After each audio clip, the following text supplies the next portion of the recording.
நமக்கு மத்தியிலே நல்ல நட்பு என்கிற தலைப்பில் ஒரு சிறிய உரை நிகழ்த்த சன்ஃபியா சரீன் அவங்க வராங்க.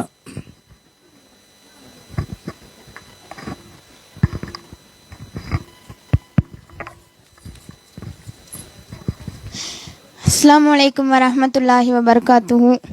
யா அய்யுஹன்னாஸ் இத்தகு ரப்பக்கும் அல்லதி ஹலகஹும் மின் நஃப்ஸி வாஹிதா வஹலக மின்ஹா ஜௌஸஹா வபஸ மின்ஹுமா ரிஜாலன் கஸீரன் வநிசாஹா வத்தகுல்லாஹ அல்லதீன தஸாஅலூன பிஹி வல் அர்ஹாம் இன்னல்லாஹ கான அலைக்கும் ரகீபா. இன்றைய காலகட்டத்தில் நல்ல நண்பர்களுடைய தொடர்பு எவ்வளவு முக்கியம் என்று தெரியுமா? அதை பற்றி தான் இன்று நாம் பார்க்க போகிறோம். மிகப்பெரிய ஷஃபாத் மறுமையில் யாருக்கு கொடுக்கப்படும்? அல்லாஹுடைய தூதரான முஹம்மது நபி ஸல்லல்லாஹு அலைஹி வஸல்லம் அவர்களுக்கு கொடுக்கப்படும். ஷஃபாத் மகத்துவம் மிக்க ஷஃபாத். இந்த நம்மெல்லாம் அறிந்த ஹதீஸ் தான் இது. இந்த உலகத்தில் மறுமையில் எல்லா மனிதர்களும் யாரிடத்திலே வருவார்கள்? ஆதம் அலைஹி வஸல்லம், இப்ராஹிம் அலைஹி வஸல்லம், ஈசா அலைஹி வஸல்லம் மற்றும் மூசா அலைஹி வஸல்லம்.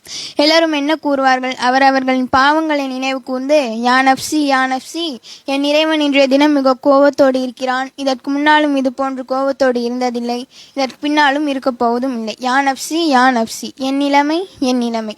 இறுதியாக தூதர் முஹம்மது நபி ஸல்லல்லாஹு அலைஹி வஸல்லம் அவர்கள் எல்லா மக்களும் தூதரை சந்திக்க வருவார்கள். அல்லாஹுடைய தூதர் அந்த மக்களை பார்த்தவுடன் ரஹ்மானுடைய அர்ஷின் முன் சுஜூதில் விழுந்து விடுவார்கள்.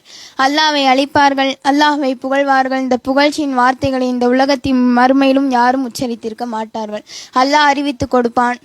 அல்லாஹ் தன் அழைப்பிற்கு பிறகும் தன் அழுகைக்கு பிறகும் அழைப்பான். யா முஹம்மதே இன்ஃபஸ், தூதரே தலையை உயர்த்துங்கள், கேளுங்கள் கொடுக்கிறேன், சிபாரிசை ஆரம்பம் செய்யுங்கள், சிபாரிசை ஏற்றுக்கொள்கிறேன். தூதர் சிபாரிசை ஆரம்பம் செய்வார்கள்.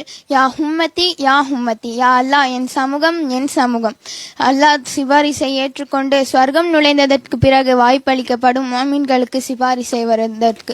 மோமின்கள் சிபாரிசை செய்வார்கள். எங்கு நுழைந்த பிறகு? ஸ்வர்க்கம்.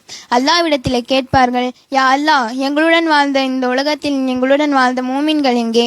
எங்களுடன் வாழ்ந்த மனிதர்கள் எங்கே? என்னுடன் வாழ்ந்த என் நண்பன் எங்கே? அல்லாஹு ரப்புல் ஆலமீன் கூறுவான், அவர்கள் நரகத்தில் இருக்கிறார்கள். யா அல்லாஹ் எங்களுடன் சேர்ந்து உன்னை வணங்கினார்கள், எங்களோடு சேர்ந்து உன்னை தொழுதார்கள், ஏதோ சில பாவங்களின் காரணமாக நரகம் சென்றிருக்கிறார்களா? அல்லாஹ் ரப்புல் ஆலமீன் கூறுவான், அவன் நரகத்தில் இருப்பான், போய் அழைத்து கொண்டு வா என்று. அழைத்து கொண்டு வருவான். வழக்கிகள் எல்லோரும் கேட்பார்கள், நீ யாருடைய சிபாரிசால் வந்தாய்? நபிமார்கள் உனக்கு சிபாரிசு செய்தார்களா? இல்லை. உன் நல்ல அமல்கள் உனக்கு சிபாரிசு செய்ததா? இல்லை. என் நண்பன் எனக்கு சிபாரிசு செய்தான், அல்லாஹ் என்னை பாதுகாத்தான். அல்லாஹ் அக்பர். குர்ஆன் சொல்லுகிறது, யார் மூமின்கள் நமக்காக சிபாரிசு செய்வார்கள், சொர்க்கத்தில் சிபாரிசு செய்வார்கள்.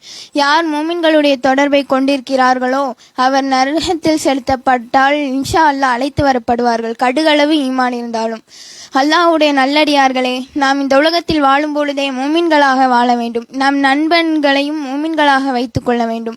இன்ஷா அல்லாஹ் அவர் நமக்காக அல்லாஹ்விடத்திலே பரிந்துரை செய்வார்கள், சொர்க்கத்தில் பரிந்துரை செய்வார்கள். அந்த பரிந்துரையின் மூலம் அல்லாஹ் நமக்கு சொர்க்கத்தை அளிப்பான்.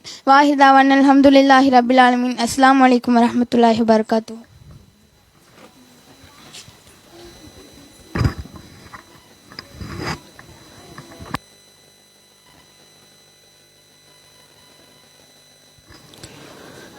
அல்ஹம்துலில்லாஹ். மாணவி சன்ஃபியா சரீன் அவர்கள் இந்த உலகத்தில் நம்முடைய பழக்க வழக்கம் நட்பு மறுமையில் எப்பேற்பட்ட உதவிகரமாக அமைந்திருக்கிறது. அந்த நல்ல நட்பு மார்க்கத்திற்காக அல்லாஹ்விற்காக நபிகள் நாயகம் ஸல்லல்லாஹு அலைஹி வஸல்லம் சொல்றாங்க, யார் அல்லாஹ்வுக்காக நேசிக்கிறாரோ, யார் அல்லாஹ்வுக்காக வெறுக்கிறாரோ, யார் அல்லாஹ்வுக்காக கொடுக்கிறாரோ, யார் அல்லாஹ்வுக்காக தடுக்கிறாரோ அவர் தன்னுடைய ஈமானை முழுமைப்படுத்தி விட்டார் அப்படிங்கிறாங்க. அப்போ அந்த அடிப்படையில் நல்ல நட்பாக இந்த உலகத்தில் அமைத்து கொண்டால் அந்த நட்பு மறுமையில் நம்மை எவ்வாறு காப்பாற்றுகிறது, அதன் மூலம் அல்லாஹ் நம்மை எவ்வாறு ஈடேற்றுகிறார் என்பதை குறித்து அழகான முறையில் இங்கே நமக்கு எடுத்துரைத்தார்கள். மாணவி சன்ஃபியாவும் சரி, அதுக்கு முன்னாடி பேசின சோஃபியாவும் சரி, இன்னும் கொஞ்சம் பயிற்சி எடுத்தார்கள் என்று சொன்னால் பயானுக்கு போகக்கூடிய அளவுக்கு அவங்களுக்கு நல்ல பேச்சு திறமை இருக்கிறது. அல்லாஹ் அவர்களை வருங்காலத்தில் நல்ல மார்க்க தாயிகளாக வருவதற்கு அருள் புரிவானா என்று கூறி அடுத்த